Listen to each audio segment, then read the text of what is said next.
Bueno, acá estamos.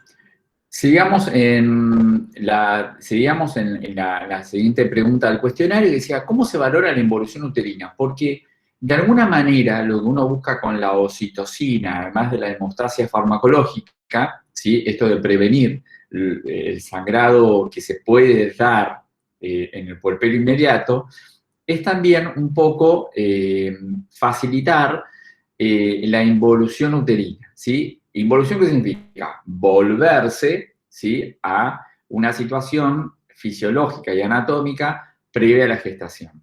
Y esa involución uterina comienza tan pronto finalizó la expulsión de la placenta y los anexos ovulares, ¿sí? Entonces, la pregunta es, ¿cómo se valora la involución uterina en el postoperatorio de una cesárea? Que es la misma forma de hacerlo con un puerperio convencional que no pasó por una cesárea. Y la pregunta es, ¿hay loquios en el puerperio? Sí, también los hay, ¿sí? Un poquito ahora vamos a entrar en tema loquios más en puerperio, ¿sí? Pero a la pregunta sobre la involución uterina, ya vamos a ir diciendo que la involución uterina, entonces, es la propiedad que tiene fisiológica, pero también anatómica, principalmente, en este caso, el útero, de volver a dimensiones que le eran propias previas a la gestación. Recuerden que un útero no se palpa, un útero está casi escondido debajo de la sínfisis del pubis. Sin embargo, ¿sí?, durante la gestación, obviamente, se hizo notorio su lugar y inmediatamente después de empezado el puerperio inmediato, este útero empieza como a achicarse, ¿sí? Y eso se tiene que valorar. Y esa valoración es importante porque la valoración de la involución uterina habla también de una buena hemostasia farmacológica, pero también una buena hemostasia endocrina cuando ya no hay más oxitocina por infundir y dependemos de la oxitocina endógena que la misma hipófisis libera, ¿sí? Entonces, tenés un primer periodo de involución que va de la mano de la farmacología, que es la oxitocina parenteral que decíamos que era lo que quedaba por infundirse, y luego queda la involución sujeta a la oxitocina endógena, endocrina, propia de la mujer, que está liberando la hipófisis, ¿sí?, como hormona. La palpación de esto hay que hacerlo muy práctico, ahora vamos a ver un video, pero lo que uno valora es a partir de la palpación del fondo del saco del útero, ¿sí? Uno busca el fondo del saco del útero, que en el puerperio inmediato, generalmente, que son las primeras 24 horas del día, lo vas a encontrar suprapúbico. ¿Suprapúbico qué significa? Por encima, supraumbilical. Lo vas a encontrar por encima del ombligo y luego todos los días 1 centímetro va bajando. Se va haciendo todos los días 1 centímetro más chiquitito. Entonces, generalmente entre el día 7, 8 y 10, ya ese útero no lo palpas más porque se escondió de alguna manera, es decir, volvió a su anatomía normal debajo del sínfisis del pubis, ¿sí? Que es un hueso, por eso ya no lo puedes palpar más. La palpación del globo de seguridad, la palpación de la involución uterina tiene un nombre propio. Se llama palpación del globo de seguridad de Pinar, ¿sí? Pinar como el estetoscopio. El mismo del estetoscopio entendió que la involución uterina le puso su nombre y se llama globo de seguridad. ¿Globo por qué? Porque cuando vos los palpás, es como que palpás un globo, ¿sí? Y de seguridad, ¿por qué? Porque si vos palpás ese globo, tenés la seguridad de que hay una hemostasia uterina y farmacológica y después endocrina para minimizar los sangrados en el puerperio. Por eso se llama de seguridad, porque si está, es como que está seguro, ¿sí?, de que la involución está emprendida, está mantenida y hay mucho menos riesgo de sangrado. La palpación del globo, esto, bueno, cuando lo podamos hacer va a estar muy piola, pero es importante que entiendas la teoría. Se va a palpar generalmente con cierta dureza, ¿sí?, liso, y cuando uno lo toca, digamos, tiene esa dureza, pero que no se desarma, ¿sí? Porque hay una palpación que se llama leñosa, es decir, como que uno toca y se desarma el útero.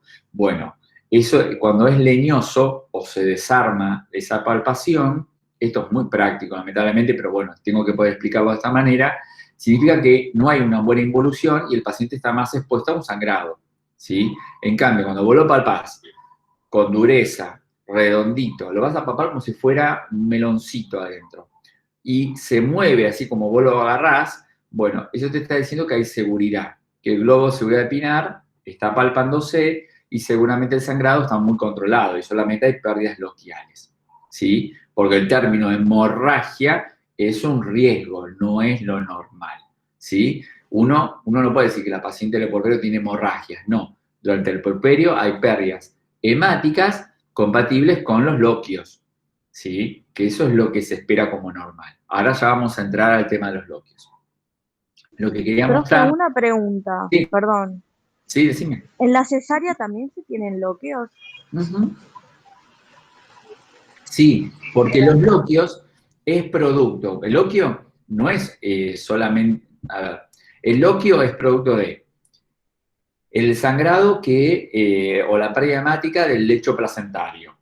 Yo, aunque vaya a una cesárea, la placenta se hace una remoción muy tranquila porque hay que evitar las remociones bruscas, ¿sí? Porque eso puede generar hasta una endometriosis, además la endometritis primero. Entonces tenés el sangrado propio de la remoción de la placenta. La decidua, ¿sí? ¿Se acuerdan que el endometrio se había especializado y había engrosado para capturar la anidación del embrión y se llamaba decidua? Esa decidua, si yo no quedo embarazada, ese endometrio especializado se me va como hemorragia, como menstruación. En cambio, como yo me embaracé, eso se mantuvo durante todo el embarazo.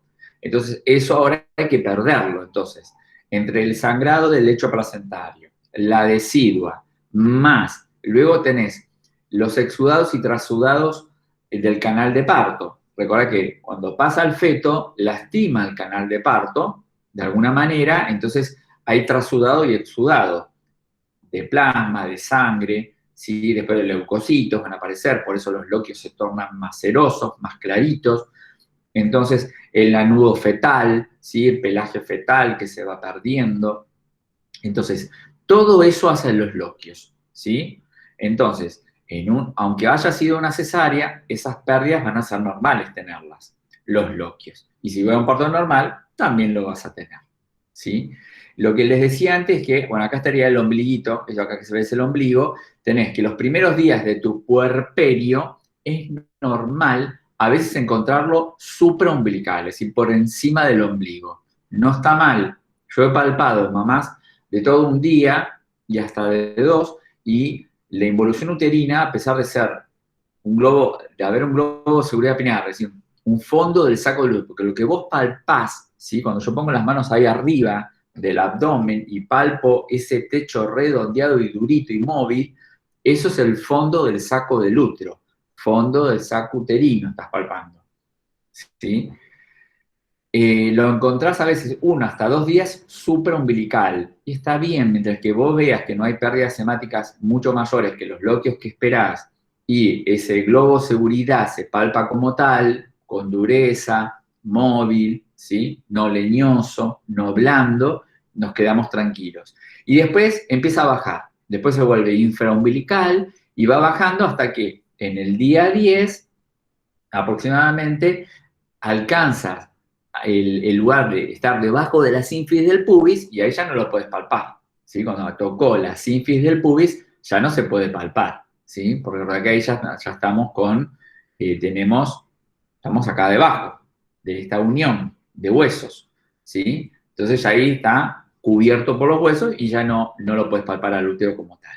¿Sí? Acá hay una imagen de involución uterina, no sé si sabes cómo se verá, maniobras de Leopold, involución uterina, pues dice que no me lo puedo mostrar porque está en línea, pero después vamos a ver uno que... Profesor, Sí, ¿es normal que cuando se realiza la palpación sea un poco doloroso para el paciente? sí, y principalmente cuando estoy poscesárea. Por eso la pregunta es, ¿cómo se valora la involución uterina postoperatorio de cesárea? Bueno, la vas a valorar igual que en una valoración en un puerperio convencional sin haber pasado por cesárea. Lo que tenés que tener es la amabilidad de la presión, ¿sí? Porque acordate que tenés un abdomen sometido a una cirugía. Entonces, la palpación la tenés que hacer cada enfermera en su turno, por lo menos una vez por turno la tiene que hacer, ¿sí? Si es poscesárea, tener la amabilidad de que la presión es muy amable, ¿sí? No vas a apretar como si apretás a veces o haces más presión en un parto convencional, en un posparto convencional. Acá hay que seguir valorando, porque el riesgo de sangrado lo tiene al igual que el parto convencional. Es más, una mujer que pasa por la cesárea tiene más alta probabilidad de sangrado que una que no lo pasó. Por eso es importante la valoración del globo de seguridad peniana. Vamos a ver el video. En relación a los loquios, y esto llama ayuda para el puerperio, acordate que los loquios, al igual que el puerperio postparto vaginal, siempre están presentes. Y acá, fíjate, ¿ves? Dice, los loquios se consideran una pérdida secretora formada por la decidua necrótica, ¿sí? Ese tejido que se había especializado, que ya ahora no se necesita más y se saca. La sangre, pensando por la remoción de la placenta, restos de tejidos de granulación y exudado de la cavidad uterina, del canal de parto, ¿sí? Y también lo que era el lanugo fetal. Los loquios, recuerden que los primeros días son hemáticos, 2-3 primeros días son hemáticos, es como una menstruación, ¿sí? Luego los loquios migran como serohemático. Serohemático significa que se van tornando más rosaditos, ¿sí? Un poco más claros, y eso tiene que ver con la aparición de leucocitos, ¿sí?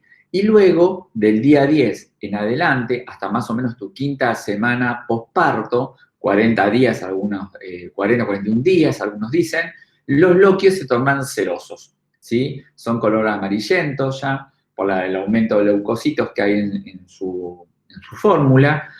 Y recuerden que el olor al principio de los loquios es un color del tipo como el hipoclorito de sodio, ¿sí? Algunos dicen de carne lavada. ¿Vieron la carne cruda cuando uno la moja o la descongela?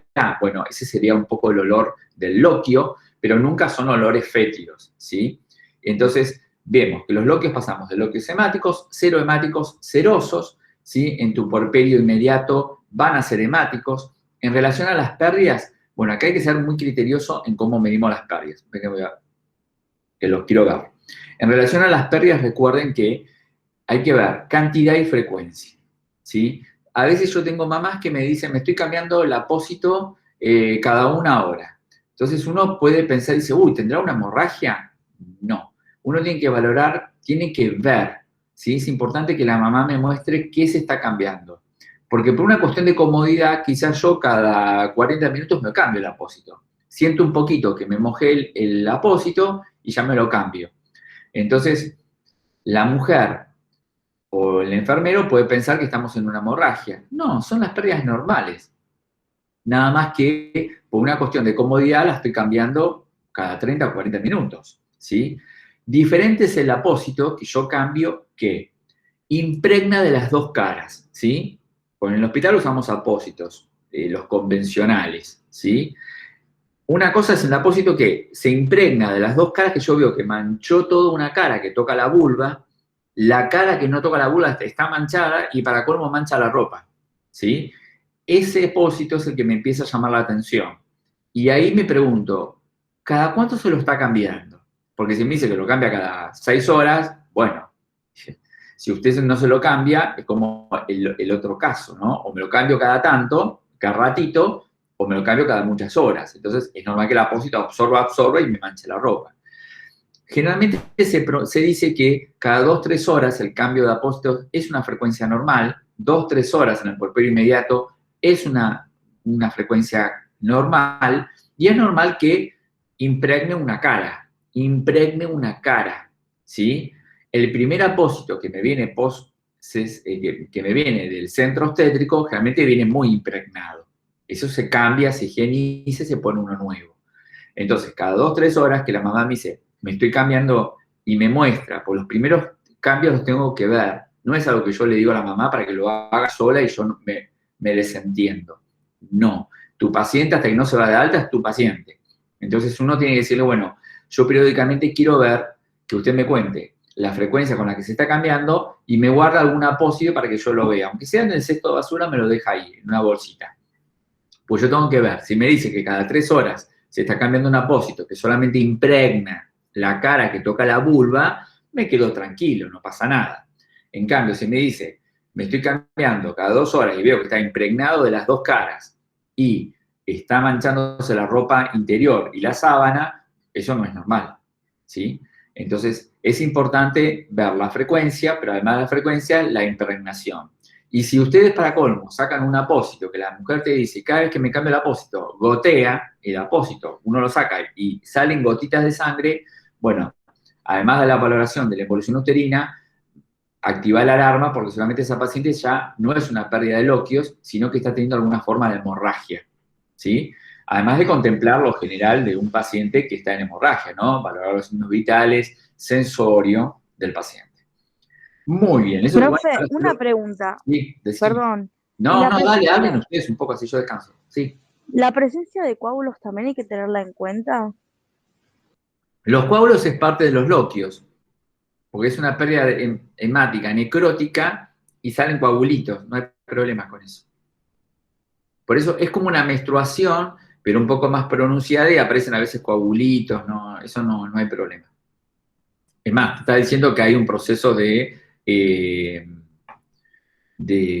coagulación, así que está activada la coagulación, ¿sí? Pero es muy poquito lo que aparece, algunos coagulitos aparecen, no hay ningún problema. Bien, ¿qué pasa con la sonda vesical? ¿Sí? Nuestra paciente tiene una sonda vesical, le pusieron una sonda vesical durante la cesárea, y la pregunta es, bueno, ¿cuándo se la saco? ¿Cómo se la saco? ¿Sí? Una sonda vesical, a veces pareciera que el enfermero cuando va a sacarla, se la sacan 2 segundos, y es todo un problema, porque no se puede sacar tan así rápidamente, mucho más aún cuando venimos de una anestesia epidural, ¿sí? O raquidia para la cesárea, ¿sí? Entonces, por protocolo, se espera que la sonda vesical sea retirada 12 horas después de que la mujer recibió el último bloqueo anestésico, ¿sí? Porque el bloqueo raquídeo interfiere en la función vesical normal, ¿sí? No tenés la capacidad de la evacuación autónoma que vos puedas controlar. Entonces, recordad, una sonda vesical en un post-cesárea se retira a las 12 horas. Generalmente las 12 horas te dicen del bloqueo, del último bloqueo, de la última dosis. Y como es muy difícil saber la última dosis, en qué momento fue, vos se dice, a partir que llega la paciente, post-cesárea inmediato, 12 horas y tengo que empezar el procedimiento de retirada. ¿Sí? 12 horas. Para eso también ya la mujer seguramente recuperó la movilidad, ¿sí? Puede mover las piernas, ha podido incorporarse, ¿sí? Siempre y cuando con faja. Recuerden que toda paciente poscesárea emprende la deambulación y la movilización primero colocándose una faja abdominal. Por eso van a que toda mujer que tiene programada la cesárea, dentro del el bolso con las cosas para el bebé, tiene que tener su faja para ella misma, ¿sí? Entonces, 12 horas de ingresada post cesárea inmediata, la paciente recupera la movilidad, ha podido con faja mediante incorporarse, quizás hasta pararse a pie de la cama. Generalmente uno espera un poquito más, pero ponerle que se haya parado, se haya vuelto a sentar o está sentadita en la cama. 12 horas es el momento de emprender la retirada de la sonda. ¿Cómo retiramos la sonda? Bueno, primero, obviamente, como siempre, se explica el procedimiento a favor de tener la colaboración de la paciente. Generalmente están acompañados, así que uno explica al acompañante también lo que vamos a hacer. Se pinza el prolongador de la sonda recolectora, ¿sí? Vieron que la bolsa colectora tiene un prolongador que es el que se conecta a la sonda. Bueno, ese prolongador lo vas a pinzar con una pinza Kocher, ¿sí? Y le vas a explicar a la paciente que cuando aparezca el deseo de miccionar, que generalmente eso ocurre cuando la vejiga se llena de 200 mililitros de orina, y ella sienta las ganas de orinar, ese ya es un buen signo de que hay sensibilidad, que la paciente tiene sensibilidad sobre su vejiga y que apareció el deseo miccional, ¿sí? Entonces, cuando a la paciente vos le decís, mire, yo voy a pinzar esto, en el transcurso de 1 a 2 horas, usted debería de a poquito tener la sensación de querer orinar. Cuando aparezca ese deseo, por favor me avisa. Igualmente, vos a las 2 horas acercate, ¿sí? No vas a dejar que pasen 6 horas. Porque si la paciente no recupera la sensibilidad y se le está llenando la vejiga, le vas a provocar un globo vesical, ¿sí? Y eso también es un problema. Entonces, vos tenés que acercarte a las 2 horas, pero le decís, si ocurre antes de cuando yo venga a verla, por favor me avisa. Cuando la paciente te dice, sí, ya tengo sensación de ganas de orinar, es porque la vejiga se distendió al estar clampeada, la sonda no funciona porque está clampeada, y entonces se distiende la vejiga y aparece la sensación vesical de querer orinar. Eso te da la idea que ya el efecto de la anestesia ya no tiene efecto sobre esa capacidad de la paciente. Ya te mueve los pies, se sentó, recuperó sensibilidad y la sensibilidad vesical está recuperada también a partir de la sensación de querer orinar. Se desclampea la sonda, me pongo guantes de látex no estériles, desinflo el balón con la totalidad de mililitros de agua destilada que tenía insuflados, entre 5 y 10 es lo normal. Se retira lentamente la sonda, se acondiciona a la paciente, se registra también el balance, ese volumen que había quedado atrapado en la bolsa colectora, y se explica a la paciente lo siguiente: mire que las primeras micciones post retirada, la disuria y algo de hematuria es normal. ¿Qué significa lo que yo le estoy diciendo ahí? Les pregunto a ustedes.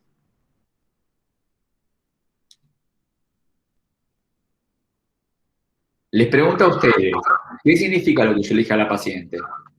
Hematuria es orinar con sangre. Y la disuria sería el dolor.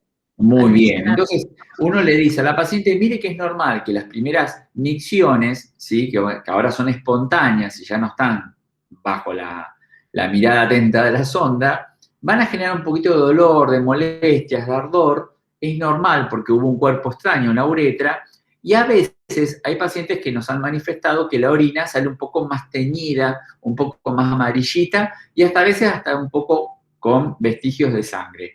Eso es normal porque todo cuerpo extraño despierta una reacción inflamatoria y también lastima, lamentablemente, aunque uno use la técnica apropiadamente. Con el correr de las horas y el consumo de líquidos, porque eso uno fuerza el consumo de líquidos de alguna manera, eso va a ir tiñéndose de otro color al normal y la disuria controlándose, ¿sí? Eso en relación entonces a la retirada, como ven, hay todo un protocolo, no es que voy y se la saco. El protocolo de las horas, de la sensibilidad, previo pensamiento y de la explicación al paciente de que debemos tomar estos recaudos post retirada. Muy bien, a ver, ¿qué más? Medidas generales para la deambulación de la cesárea. Recuerden que las medidas generales, obviamente, es la estabilidad cardiovascular, el control sobre el dolor, el sensorio óptimo, ¿sí? Y la específica es la faja abdominal, que da soporte, también limita el dolor en los movimientos y brinda una sensación de seguridad con respecto a la herida en el paciente. Entonces, cuando a vos te preguntan qué medidas contempla usted para que el paciente pueda emprender la deambulación, que siempre es muy recomendada en el postoperatorio de una cesárea. Bueno, habiendo superado esas 12 horas del último bloqueo raquídeo, ¿sí? De la anestesia raquídea, bueno, yo tengo que pensar en la estabilidad cardiovascular, paciente normotenso, normocárdico, ¿sí? Control dolor, no haya dolor, paciente con dolor yo no voy a estar haciéndola caminar, y un sensorio óptimo que tenga la capacidad de tener control sobre su deambulación. Y obviamente, medidas específicas, la faja abdominal que no puede faltar en este caso. Medidas de tromboprofilaxis, ya terminamos, que pueden y deben ser indicadas en la cesárea. Bueno, lo que en sí no hay ninguna medida farmacológica, no hay medidas farmacológicas para la prevención de la trombosis venosa profunda o tromboprofilaxis, como sí lo hay, por ejemplo, en cualquier paciente añoso o que está en decúbito prolongado, como es con las heparinas de bajo peso molecular. En una cesárea, en una poscesárea, no hay un tratamiento farmacológico, sino que son cuestiones mecánicas y de observación. Las mecánicas clásicas, ¿cuáles son? ¿Qué es lo que uno ve más en una serie de televisión o en una película? ¿Qué le ponen a toda persona que va a una cirugía o, en este caso, una cesárea?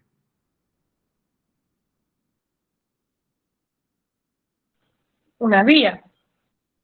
No. Escuchen la pregunta. Estamos pensando en la tromboprofilaxis, ¿sí? Dentro de la tromboprofilaxis, el problema es la trombosis venosa profunda. ¿Qué les estoy diciendo? No usamos fármacos, sino que usamos Vendas. bien. Compresiones. Vendas, como uno está más acostumbrado a ver en la televisión o en las series, usamos medias, ¿sí? Medias que ajustan en milímetros de mercurio lo suficiente como para actuar como una venda, ¿se entiende? Por eso van a ver mucho uno, bueno, ve mucho más en series americanas, que todos los pacientes que van en cirugía, entran a cirugía y salen después de cirugía con unas medias blancas que son bien, como que parece que están bien apretando. Bueno, esas medias actuarían como un vendaje, ¿sí? Es una medida no farmacológica. Eso lo que promueve es un mejor retorno venoso y evitaría la trombosis venosa profunda. Y después hay evaluación, es decir, buscar el riesgo de que esa paciente tenga ya instalado una trombosis venosa profunda, pero que el trombo esté quietito. Bueno, para eso se hace la evaluación del signo de Hoffman. Evaluación del signo de Hoffman, que como ustedes ven, se toma la pierna, se le eleva y lo que hace es una dorsiflexión del pie, y cuando haces la dorsiflexión le duele la pantorrilla y el hueco popliteo al paciente. Eso es un Hoffman positivo, ¿sí? Dice, obsérvese la dorsiflexión del pie. Si cuando hacemos esa maniobra aparece el dolor, ¿sí? Esto como si fuera el pie, vos lo haces así, dorsiflexión, aparece dolor en la pierna, principalmente a nivel de pantorrillas, y eso es un signo positivo. La profilaxis, como decíamos, son las medias elásticas compresivas, la normohidratación, la deambulación y movilización temprana, pero no, en este caso, en la cesárea, no las heparinas de bajo peso molecular. ¿Sí? Muy bien. Acá tenemos, mira, una foto donde te muestra la pierna derecha comprometida con una trombosis venosa profunda, ¿sí? Poscesárea, una mujer poscesárea, fíjate, la pierna normal es la izquierda y mira a la derecha lo comprometida que está con el edema. Generalmente es una pierna que está caliente, enrojecida, ¿sí? Y duele. Pero bueno, esto es más que obvio, acá ya el signo, ya se lo haces, es recontra positivo, pero ya la imagen, fíjate la diferencia una con otra, es más que evidente. Cuidados generales del post-cesárea. Esperen que le quiero mandar un mensaje a Susana a ver si puedo usar el viernes.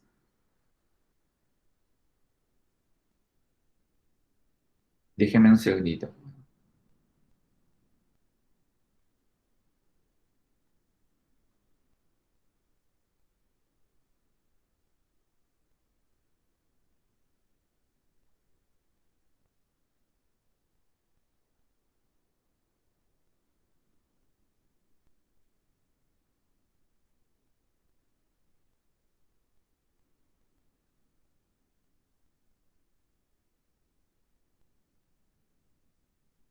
Ahí está, vamos a ver qué me responde. Ahí le pregunté si puedo usar el viernes para trabajar puerperio, así hoy damos todo lo que es cesárea y vemos un chiquitín de cómo arranca puerperio, pero para trabajarlo un poco más tranquilos. Cuidados generales, estos son generalidades, ¿sí? Del puerperio bajo una cesárea, ¿sí? Esto después se va a llenar mejor cuando veamos el tema puerperio en general. Pero acá que dice, no desestime lo aprendido en cuidados enfermeros del adulto 2. Es decir, lo que vos aprendiste en cirugía, tenés que volverlo acá, ¿eh? No puedes decir, yo nunca vi una cesárea, no me imagino cómo cuidar el postoperatorio. Por eso te digo, mire, una cesárea es una intervención quirúrgica abdominal y ginecológica. Así que ya está. Entonces no se vayan por ese costado si yo nunca vi una cesárea, porque los contenidos los remontamos rápidamente a cuidados enfermeros del adulto 2, ¿sí?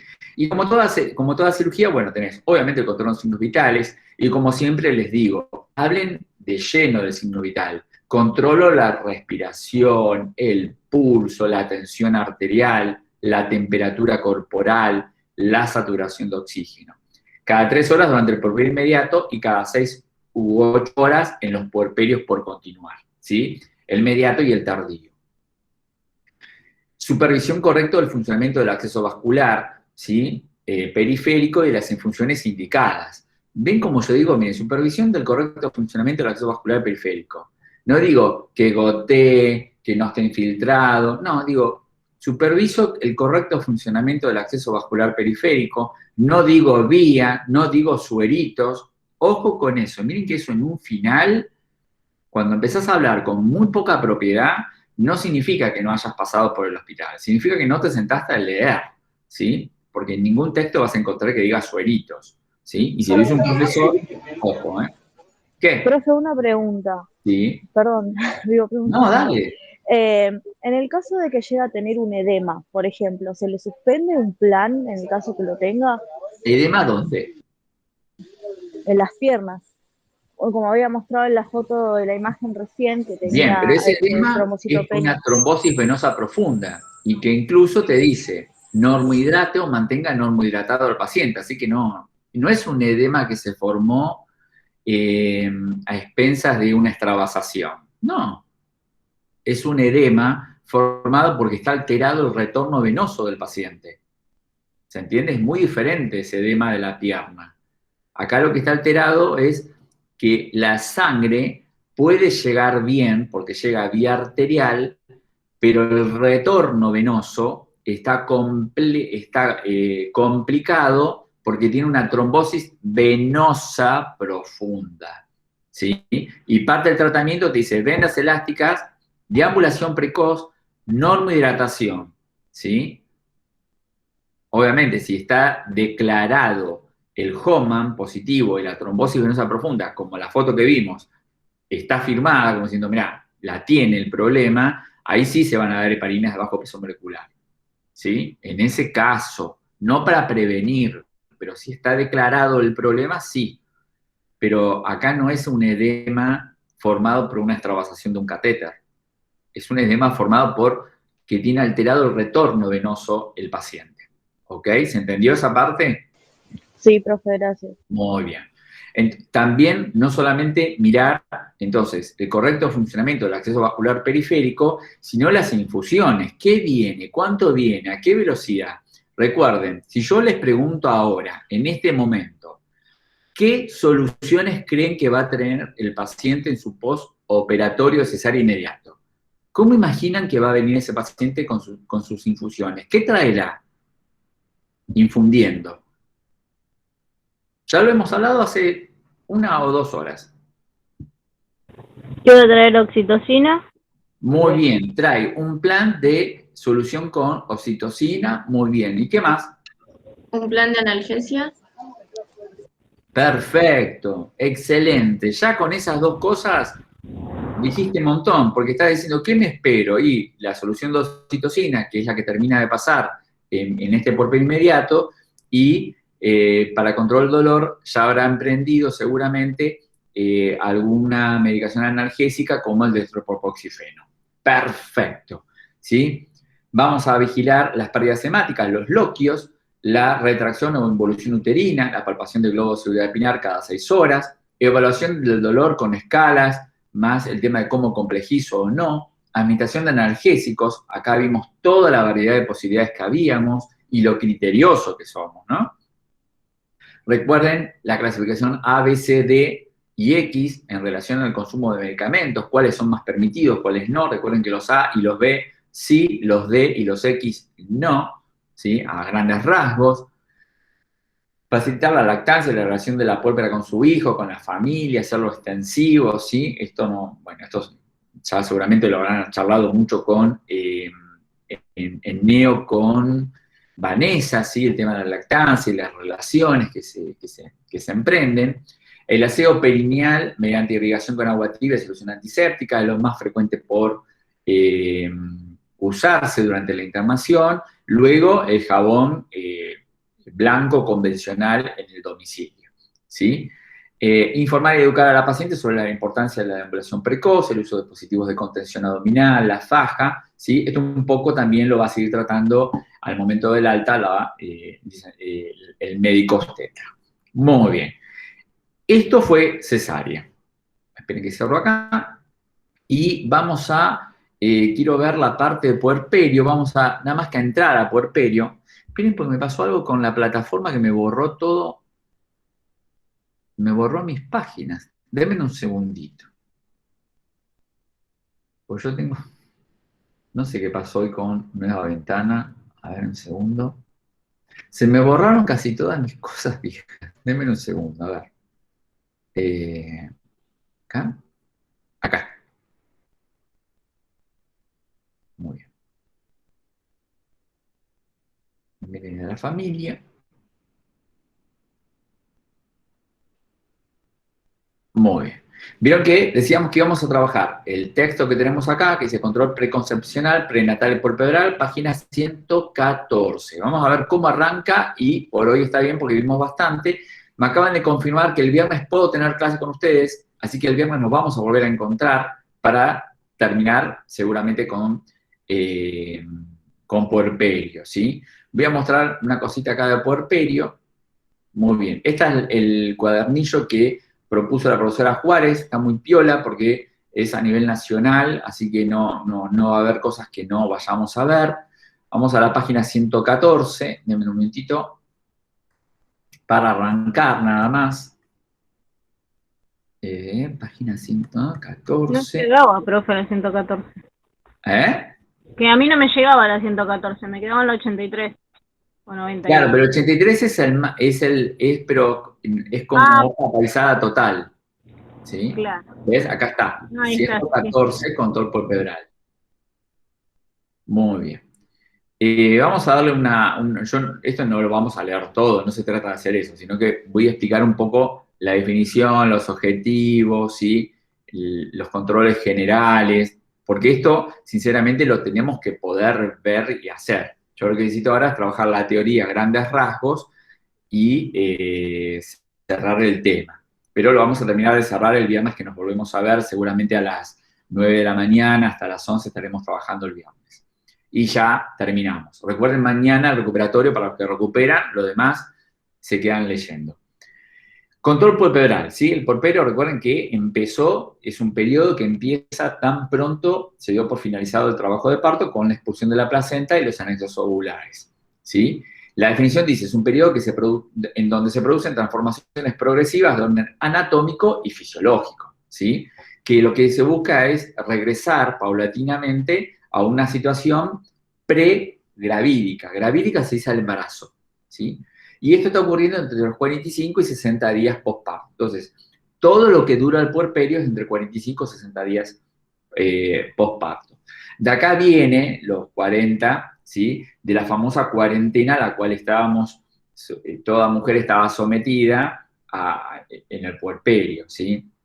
Antiguamente se decía que hasta que no cumplía los 41 días, que casi cesaban los bloqueos de aparecer, aparecía casi a veces tu primera menstruación, se la invitaba a la mujer a no tener, por ejemplo, relaciones sexuales, ¿sí? Ahora eso ya está todo desmitificado absolutamente, ahora es una cuestión de comodidad, si querés o no querés hacerlo, pero antiguamente, ¿sí? Era como muy tajante de que hasta el día 41 hay que cumplir la cuarentena, de ahí viene el término cuarentena. En sí el término cuarentena es mucho más viejo que esto. El término cuarentena se empezó a usar con los barcos que llegaban a diferentes puertos europeos durante la peste bubónica, ¿sí? Que fue la peste negra en Europa, que cuando llegaba un barco tenían que estar todos los marineros 40 días aislados en el mismo barco para que recién después desembarcar. Porque ellos decían, si en 40 días no se murieron, es porque la peste no la traían, ¿sí? Pero habían aprendido que por la enfermedad eso llevaba varios días de prodrómica y después de instalación y de muerte, porque no, la mayoría se moría, Entonces, si durante 40 días no te morías como marinero en ese barco, podías bajar al puerto. De ahí viene la cuarentena, porque eran 40 días que había que esperar. Acá, antiguamente, en la obstetricia se esperaba 40 días porque era cuando aparecían tus últimos loquios y casi después aparecía tu primera menstruación. Con tu primera menstruación se terminaba por convencer de que tu puerperio había terminado porque la fisiología había retornado a la normalidad, ¿sí? Era un poco la idea. Estos libros a mí me despiertan siempre mucha cuestión porque dice bebé. Nosotros no decimos bebé, ¿sí? Nosotros tenemos que tratar de tomar la prudencia de la palabra científica, es decir, su hijo, si es recién nacido, son las primeras 24 horas, neonato son los primeros 29 días de vida, o niño, si le quieren decir, o infante. Todas son maneras apropiadas de dirigirse cuando uno habla o escribe, peor aún. No me pregunten por qué en un texto de cuidados médicos, porque esto no es para la familia, ¿eh? Este texto no es dirigido a la comunidad, no, esto es dirigido a la comunidad científica. ¿Por qué me ponen bebé? No sé. Son esas cosas que todavía no las entiendo. Pero, por favor, yo les pido que tengan la amabilidad. Una cosa es cuando hablas con la mamá. Mirá, yo también te estoy diciendo con la mamá. ¿Entendés? Cuando vos hablas con la mamá y querés hablar de su bebé, le podés decir, mire, ponga a su bebé de esta manera, su bebé esto, su bebé lo otro, ¿sí? Pero recuerden, cuando uno tiene que hablar entre colegas o redactar un informe, ya la palabra mamá no aparece y el término bebé, según el tiempo que le corresponda, llevará su nombre, ¿sí? Y la mujer será una puérpera, eventualmente, ¿sí? Muy bien. Vamos a las etapas y nada más, y con esto ya terminamos por hoy. Las etapas del puerperio, estas son muy importantes. Mirá que la profesora Juárez, no sabés lo que le encanta el tema puerperio. Yo me encargo de todas las patologías, en los exámenes finales, todas las preguntas de patología van de mi mano. Con Vanessa vas a ver todo lo que fue neonatología. Y con la profesora Juárez, todas las preguntas de embarazo, control prenatal y puerperio están a la orden del día. Entonces, no desestimes ningún tema, ¿sí? Porque a veces la gente dice, uy, la parte de patología se come el programa. Todo se come todo, ¿sí? Y mira que a veces, yo les digo a ustedes siempre, uno puede querer defender muy bien, no sé, una patología obstétrica, pero vos no sabés, eso, acuérdate que el 1 o 2% tienen problemas. Está bien, son graves cuando lo tienen, pero el 98% no los tiene, pero tiene un puerperio por cuidar. Entonces, hay gente que dice, yo defendí muy bien hipertensión inducida por el embarazo, pero no supe defender puerperio y estás en el horno, ¿sí? Porque el 98% de la atención pasa por el puerperio. Entonces, no desestimen estos temas que parecen como, bueno, muy fáciles, porque son complejos en cantidad de datos, ¿sí? Las etapas del puerperio, y con esto ya damos por finalizado hoy, porque creo que dimos bastante, están divididos según los momentos evolutivos, ¿sí? Por ejemplo, hay dos posturas. Uno te dice, bueno, puerperio inmediato, primeras 24 horas. Después te dice puerperio mediato, que no es este, que te dice que son los primeros 10 días. Y luego el puerperio tardío, que es hasta los 60 días. Bueno, las etapas, esta es una nueva modificación que se hizo hace muy poquito, de que se estableció una diferencia chiquitita. El inmediato ya lo sabemos, todos duran primeras 24 horas, ¿sí? El precoz, ¿ves? Antes se llamaba inmediato, se llamaba mediato. Ahora le llamamos precoz y abarca entre el 2 y los 10 días, ¿sí? Recuerden que aproximadamente a las 72 horas te estamos invitando a dar el alta, ¿sí? Generalmente entre 2 a 3 días es lo que lleva o un parto, un posparto normal por vía vaginal o por cesárea, es lo que puede resultar la necesidad de darte el alta. Generalmente la cesárea tarda un poquito más en darte el alta el médico. Entonces, volviendo, el puerperio tenés un puerperio inmediato que abarca las primeras 24 horas. Mirá que esto es importante porque te van a preguntar, te van a decir, cuidado de enfermería para un puerperio inmediato, que no es lo mismo para uno alejado, ¿sí? Fíjate vos que el precoz tiene hasta el del día 2 al 10, acá tenés el día 2 y el día 3, está bajo tu cuidado porque está internada la señora. En cambio, los posteriores, el cuidado es ambulatorio, lo mismo que el alejado y el tardío. Entonces los cuidados son diferentes, ¿sí? Yo no voy a estar monitorizando cada, no sé, una vez por turno en un puerperio alejado, si esa señora está en su casa, ¿sí? Entonces hay que ser muy criteriosos a la hora de responder, pero ese criterio sale a partir de que recuerdes según la evolución del puerperio, los días y horas con las que se corresponde. Puerperio inmediato, primeras 24 horas, puerperio precoz, entre el día 2 al día 10, recordando que entre el 2 y el día 3, esta señora va a estar teniendo su alta, entonces tenés mitad internación, mitad cuidados ambulatorios, un puerperio alejado, que es aquel que se extiende del día 11 hasta los 42 días del parto, y el tardío que abarca entre el 43 y los días 60, ¿sí? Donde se espera ya la aparición de la menstruación y el cese de toda forma de loquio, ¿sí? Donde todas las modificaciones gravídicas ya han sido resueltas. Bueno, por hoy vamos a terminar acá. Y el viernes arrancamos con puerperio inmediato, precoz, mira, hasta yo me olvido, el precoz, el alejado y el tardío. Pues yo soy de la escuela que venía con el inmediato, mediato y tardío. Pero me olvidó el precoz y el alejado. Y vamos a ver el resto. Así que, como ven, ya algunas cosas estuvimos viendo, ¿no? Esto, ¿ven? Puerperio poscesárea. Esto ya lo vimos todo, ¿sí? Así que va a haber algunas cuestiones que le vamos a poner mucha más atención porque pueden ser un poquito más nuevas o sumativas a lo que vimos de cesárea. Así que, a la brevedad, les voy a estar publicando el link para este viernes, que nos vamos a encontrar a las 9. ¿Alguna pregunta, alguna duda, alguna consulta? Sí, profesor. Veo que en la plataforma hay, debajo de todo, como lo último, Sí. Que iba a haber PAES. Yo no sé si estos ustedes los van a dar como último tema. A ver, esperen. Acá en esta carpetita. Sí. Bien, fíjate que acá dice, la carpeta dice PAE y dice no mostrado a los estudiantes. Ok. Ustedes esto no lo están viendo porque por ahora no lo estamos mostrando, porque no lo estamos trabajando ahora. Esto lo vamos a trabajar cuando vayamos a la práctica. Por eso la carpetita quedó como preparada, pero no mostrada, porque estamos esperando poder ir a la práctica. Profesor, ¿cuándo cerrarían las notas? Nosotros la regularidad de los parciales y recuperatorios los cerramos mañana, porque mañana es el recuperatorio del segundo parcial. Y hay 2 personas que tienen que recuperar, ¿sí? Que ya están publicadas en las 2 comisiones, con el link para mañana y todo eso. Luego de eso subirían las notas. Entonces... Es que las notas ya están subidas, faltan solamente de esas 2 personas, ¿ven? Sí, lógico, los finales diría yo. El final, pero eso falta, mira, acá estoy en la comisión B, los que ya tengan, por ejemplo, el primer parcial y el segundo aprobados, lo único que les queda es la práctica.